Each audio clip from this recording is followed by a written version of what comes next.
Welcome everybody to update number 65. So I know again it's been a while since my last update. It's been nearly 2 months, in fact. I think it was in June. But yeah, still, pretty much the gaps are because I'm just not trying to buy as much that aren't new releases. Really just trying to rein in the buying because at the end of the day, it's not just money, it's space that is running out. So yeah, but still bought quite a lot here. Some of these are new releases, but I've just not gotten around to actually reviewing them. But still, let's take a look. So Arrow Video had a bit of a sale on, so I got a couple of their films, one of which I wasn't particularly impressed about, and that is the first film, which is Death Has Blue Eyes.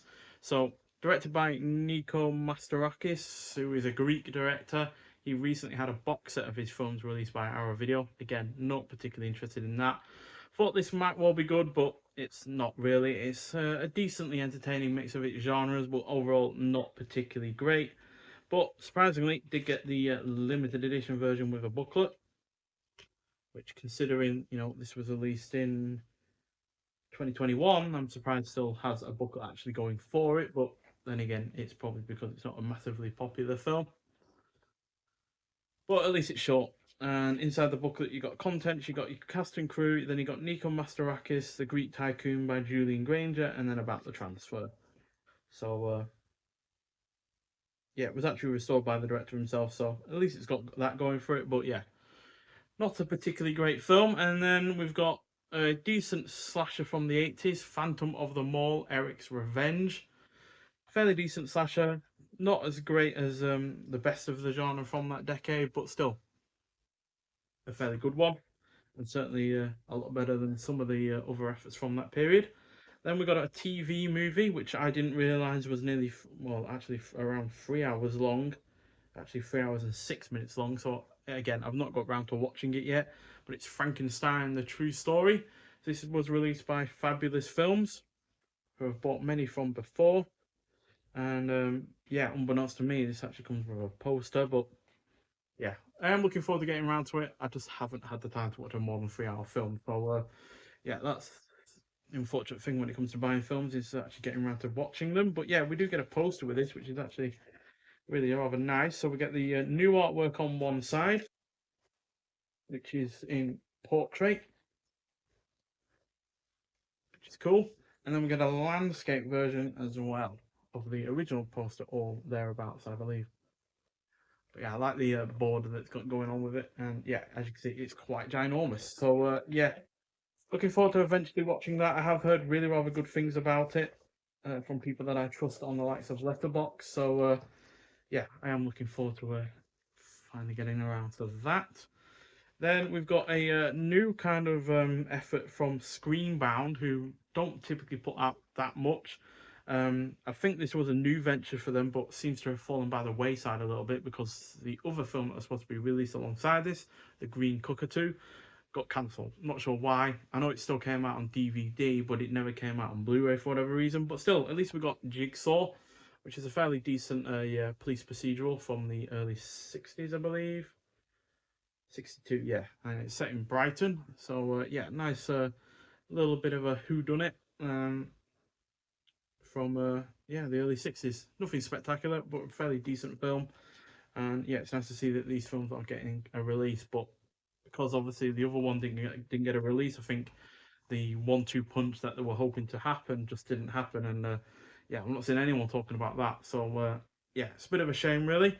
Another film I've yet to get around to, A Dry White Season, a new release from BFI. It was released about a month ago, starring the late great Donald Sutherland. This was released before he died. I have actually bought another film starring him purely because of his passing, and I want to see more of his films. But still, I am really looking forward to this. It's like it's got a really rather good cast with it. You've got Susan Sarandon and Marlon Brando, and yeah, sounds like a really rather searing story, one that quite frankly needs to be told. So yeah, looks like a really good one. Get a nice booklet with this as well, pretty thick one. So you got a write up. You got Dry White Season by Kevin Legendre, which seems to take up the majority of the booklet there. Got shots from the film as well. Not seen many Donald Sutherland films from the 80s. think the only one I've actually seen before is Eye of the Needle, which was 1981, whereas this was 1989. So I've only seen one at the beginning of the decade, so hopefully I can get around to watching this and see one from the end of that decade. But still, should be a good film. And then I got one from Radiance Films that I haven't reviewed purely because I don't have a great deal to say about it. Really, I've never seen anything from the cast before, who are pretty much unknowns. Not seen anything else from the director before, but it was a fairly decent film. I just didn't really have much to say about it, and it is Bandits of Ogosalo, and it's also got a bunch of the director's short films as well called The Lost World. So yeah, it's 10 short films there. I've not gotten around to those yet, but they do look fairly interesting. And yeah, it's a well worthwhile release from Radiance Films, no doubt about that. I can always respect when they put out a film that has, never had a Blu-ray release before, is fairly unknown, and then to, add on to another disc of 10 short films. Yeah, it's really rather respectable. It's just a shame that it's not a film that particularly interested me enough to want to review it. Then 101 Films also had a sale on. Now, only one of these is a main release from them, and that is Play Dirty with Michael Caine. Also stars Nigel Davenport. It's part of their War collection. It's directed by Andrei Datoff, who I've seen plenty of films from before and enjoyed. So, yeah, hopefully this will be pretty good. This is from 1968, so it's right around the time that Michael Caine was in the Italian Job. So, yeah, hopefully that one will be good. Two of their subsidiary releases, I believe that they release these via other labels, but on their own site. And first of which is Stakeland, fairly decent vampire apocalypse film. One that I remember enjoying, but haven't seen since it came out back in 2009, was it? 2010. Yeah, not seen that since it came out. And what a film I haven't seen at all is The Banquet. Now, I've got this because it's from the team that bought us Crouching Tiger, Hidden Dragon, which is a film I really rather like. And yeah, apparently it's got some of the most beautiful scenes ever filmed, apparently. So yeah, really looking forward to watching this one eventually. Don't think it's particularly long. I can never. Oh yeah, 2 hours 10. So not particularly long, but obviously long enough to restrict me from watching it at certain points. Also got a couple of films from the premium collection from HMV. Now, obviously, these aren't being reproduced anymore, I believe. So they are slowly selling out. But these two, one of which I've seen, one of which I haven't, but I got because, well, basically I enjoyed the one I have seen and heard a great deal about the one that I haven't. The first of which is the one I haven't seen, and that is Barry Lyndon. So I've heard a lot of great things about this before. It's directed by Stanley Kubrick, who I've been a rather hit and miss kind of fan of before. Not hated anything that I've seen him from before, but 2001 I'm a little bit underwhelmed by. The Shining I've grown to like a little bit more, but I still prefer Doctor Sleep. Don't spread that word too much. But yeah, hopefully this will be pretty good. My favourite from him is still A Clockwork Orange, but The Killing was also fairly good as well. So yeah, looking forward to seeing that one eventually. But again, that's another long one at 3 hours. And then also got Looker, which kind of like Demon Seed is really rather quite weird. But yeah, Albert Finney and James Coburn are good in the lead roles. And yeah, the weird kind of premise does ultimately make it engrossing. And like with Demon Seed, they've spent way too much money on it for what is ultimately quite an exploitation kind of film. So yeah, as per usual with these, you get art cards, and we've also got a little poster as well. There's the disc. Sure, I'm not showing off Barry Lyndon because I've not actually looked inside that myself because I'm trying to keep us away from as many spoilers as possible. I want to go in as blind as possible with that film. Just realised I haven't opened this one either, so the art cards are behind a bit of plastic, so bear with me. Get it off. I don't believe in keeping films sealed in their wrapping and never actually bothering to use any part of their extras. So I get the poster on one art card.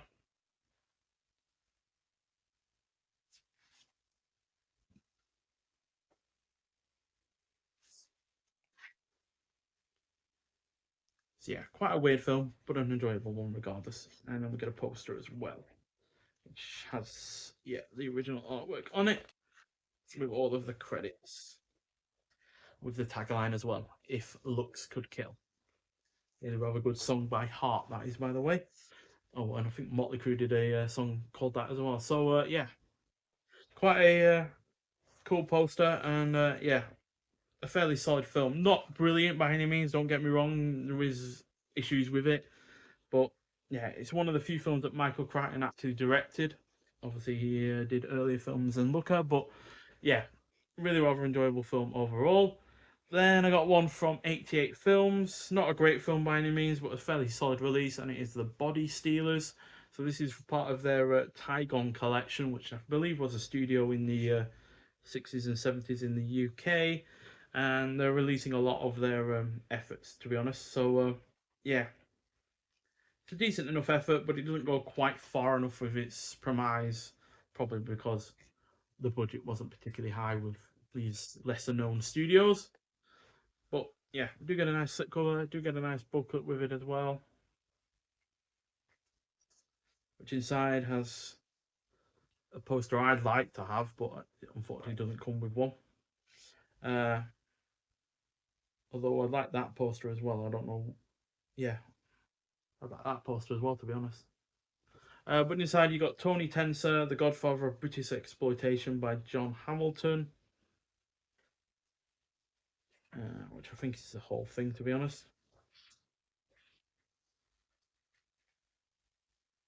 But yeah, it's a decent film. It's got a pretty good cast, I remember. Yeah, you got George Sanders in it, and a bunch of others that have been in other more high-profile films in the past. I don't think it has a cast and crew in here. No, sometimes booklets like this have the cast and crew in it, but I don't believe that this does. No, it does have a lot of shots from the film, especially in the back, but yeah, no cast and crew that I believe. Oh yeah, it does have Neil Connery in it, who, surprise, surprise, is a brother of Sean Connery, and he really does look like his brother. That is him, by the way. That is pretty much a spitting image of Sean Connery in some regards. He does look even more like him when he's in motion, to be honest. So yeah, don't get me wrong, that picture isn't selling it all the way.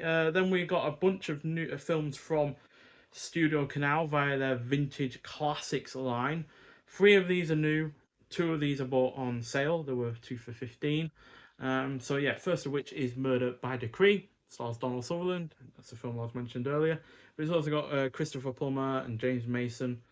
And yeah, it's a Sherlock Holmes film, one that I've not seen before. So really looking forward to seeing that, because apparently it is supposed to be really rather excellent. And even get a printed disc with it as well, amongst a bunch of extras on the film as well. It's also got David Hemmings and Anthony Quayle in that as well. So pretty stacked cast, to be honest, especially considering I've not heard of the film before. Then we got Fright, which is a fairly solid film, really rather excellent first half. Doesn't quite stick the landing, I feel, because it does get a little bit on the cliche side of things. But again, a really good cast. You got Susan George, Dennis Waterman, Honor Blackman, and yeah, as well as really rather good editing and cinematography on the film as well. But not, like I said, 100% great. And as much as the film is, hyped up with the write up on the back, doesn't quite live up to that, unfortunately. But still, fairly decent film, just not as great as, quite frankly, as it could have been. But it is a film that could be considered influential, as it is technically the first horror film to have a babysitter being stalked by a killer. So yeah, Halloween, eat your heart out. Then we have, I'm not sure if I talked about this before or not, The Bells Go Down. But this is a pretty good one. Again, stars James Mason as well as Tommy Trinder, directed by Basil Dearden, who did a lot of great films back in his day. And yeah, not one that's been watched by many people. In fact, I think this has less than 100 ratings on Letterboxd, which surprised me when it came to it. But yeah, it's currently my most obscure watched film of the year so far, which, considering some of the films I've seen, is a bit of a surprise. Then these next two are actually fairly recent new releases. I've only seen the first of them, but they're both directed by J. Lee Thompson, who went on to do a lot of films in the 60s, 70s, and 80s with the likes of Charles Bronson, a lot of the exploitation kind of films, worked with Cannon. But the first of which is The Weak and the Wicked, which is a fairly decent prison drama. Not my favourite that I've seen from this year. I've seen a lot of prison dramas, in fact, this year. The 18 Years in Prison and Each Dawn I Die, which I recently reviewed. But yeah, still fairly solid. Got a bit of a sentimental look in some regards in terms of the way that prisons can actually help people, but some darker moments quite punctuate that kind of idealism, to be honest, which is pretty good. Brand new restoration on that as well as with No Trees in the Street. Again, like I said, J. Lee Thompson directing. Got a good cast on this: Sylvia Sims, Herbert Lom, and Stanley Holloway. Yeah, not seen this yet. It's a kitchen sink drama that was all the rage in at this period of time, from around this period from about late 50s to the late 60s, which eventually moved into the 70s with the likes of Ken Loach and such. But still, looks like a good film, and I'm hopeful that it will be. And then I got one from Criterion Collection, a really rather quite funny comedy, Palm Beach Story, starring Claudette Colbert and Joel McCrea. Really rather quite funny, really rather fast paced and witty with its script, and yeah, only clocks in at 88 minutes as well, from 1942, but it flies by. It really doesn't feel like an 82-year-old film, quite frankly. And I really rather like the artwork that it's got on it as well. Not sure if that's original or not, but it still looks pretty cool. Kind of reminds me of the maybe like the Ealing comedies from the 50s and 60s, and then you get a booklet as well with it, which, as per usual with these older Criterion releases, folds out. It has all of that on the back, cast and crew and such, and then a write up on the other side, which is Love in a Warm Climate by Stephanie Zacharek. So yeah, pretty good film overall, to be honest, with one of the best technical shots ever at the end of the film, as well as, yeah, with some really rather good camera trickery and whatnot, which, yeah, still to this day amazes. Then I got a couple of releases from Vinegar Syndrome. So I obviously bought Reptilicus, and I thought, while I'm buying that, I may as well get a couple of extra films or a couple of extra releases, in fact, alongside it, rather than just paying for that and all of the shipping that comes with it. So the first of which I got is a film that I really rather enjoyed from last year, and it is Brooklyn 45, Shudder original, and yeah, pretty good supernatural horror, to be honest. Not the best film ever that's ever been made, but something dropped out then. I'm not sure what that was. But yeah, still a fairly good one. And you get a really rather nice thick booklet with this as well. Which, yeah, had the road to Brooklyn 45 was a very long one. So basically a write-up on the film, the production, and such and such.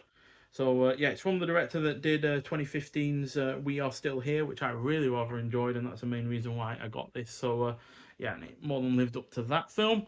And then we got a trio release called Spanish Bloodbath, which is a fantastic slipcover on it, front and rear.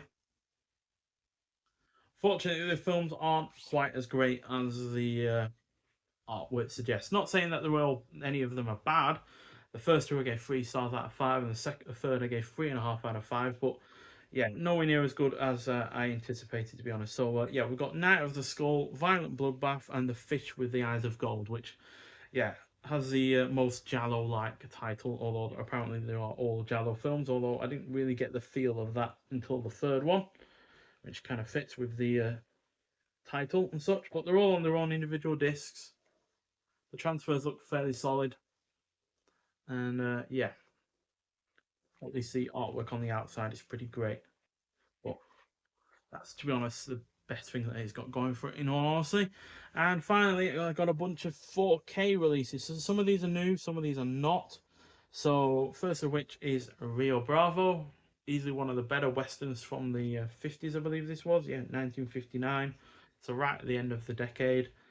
John Wayne, Dean Martin, Ricky Nelson, directed production from Howard Hawks, directed by Howard Hawks himself as well. So yeah, really rather great film to be honest, and one that I'm sure looks great on 4K. I just haven't got around to watching it yet because again I think this is 141 minutes long. So again another long film that I've yet to get around to watching again, but I have seen it. I did really enjoy it, so that's why I bought it.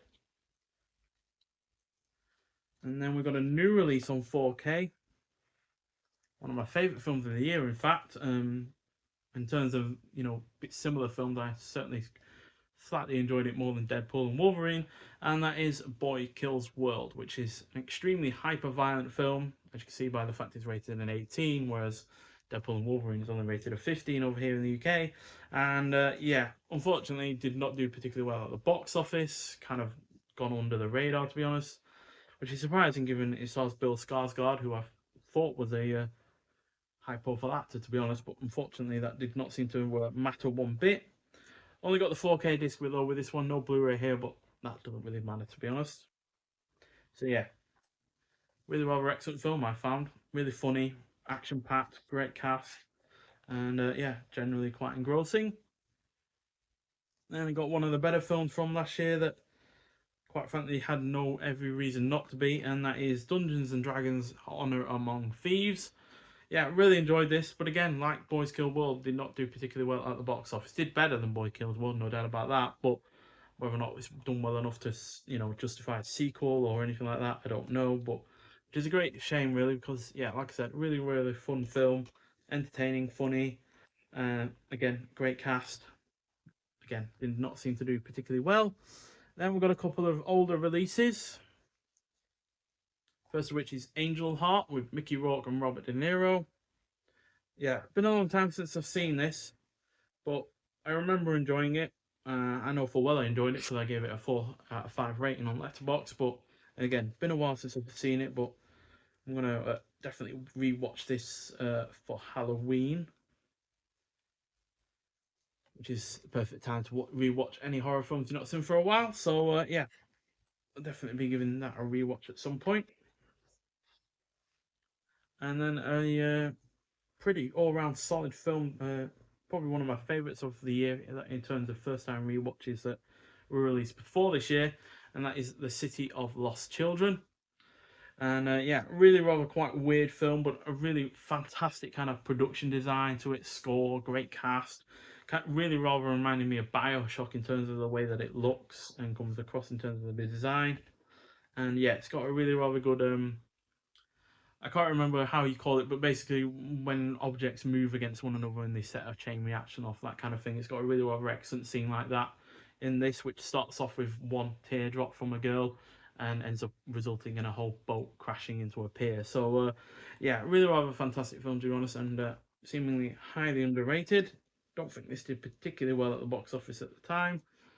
Yeah, stars Ron Perlman, who I didn't know spoke French, but apparently he does, and yeah, it's a really good film and a new release in terms of the 4K from this year. Another new release in terms of 4K releases, which I'm surprised has taken as long as it has to come out, it is Rango, which is an excellently animated film. And yeah, easily one of my favourite animated efforts from the 2010s.